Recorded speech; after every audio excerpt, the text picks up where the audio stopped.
আসসালামু আলাইকুম। আপনারা ইতিমধ্যেই জানেন বাংলাদেশ ক্রিকেট বোর্ড অর্থাৎ বিসিবি তাদের ওইখানের বোর্ড ভেঙে দেওয়া হয়েছে। নতুন অ্যাডহক কমিটি গঠন করা হয়েছে। তামিম ইকবালের নেতৃত্বে ১১ জনের একটি কমিটি গঠন করে দেয় ক্রীড়া মন্ত্রণালয়ের অধীনে। এখানে এটা নিয়ে অনেক সমালোচনা করা যায়। এখন কথা হচ্ছে বিগত বোর্ডকে যে অভিযোগে ভাঙা হচ্ছে অর্থাৎ নির্বাচনের কারচুপির অভিযোগে উক্ত বোর্ডকে ভেঙে দেওয়া হয়েছে আমি যদি ভুল না করি।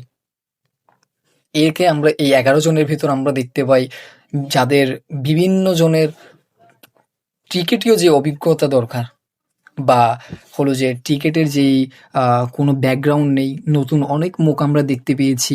আমরা দেখতে পেয়েছি তাদের রাজনৈতিক আ ছত্রছায়া সকল কিছু নিয়ে বলা যায়। এখন কথা হচ্ছে এই কমিটির উপর জনগণের কতটুকু প্রত্যাশা? জনগণ জনগণ বা বাংলাদেশের যে সামগ্রিক যে ক্রিকেট সেটি কতটুকু ডেভেলপ হচ্ছে? দিন শেষে আমাদের দরকার সাধারণ জনগণের দরকার কি? কাজ হওয়া। তো এখন কথা হচ্ছে বিগত বোর্ড বা বিগত আমলে যদি কোনো আমলের বোর্ড থেকে বর্তমান তামিম ইকবালের নেতৃত্বে যে ১১ জনের যেই বোর্ড গঠন করা হয়েছে, উক্ত বোর্ড যদি ভালো পারফরম্যান্স করতে পারে, ভালো নেতৃত্ব দিতে পারে, তাহলে তো অবশ্যই তাকে স্বাগতম জানানো উচিত।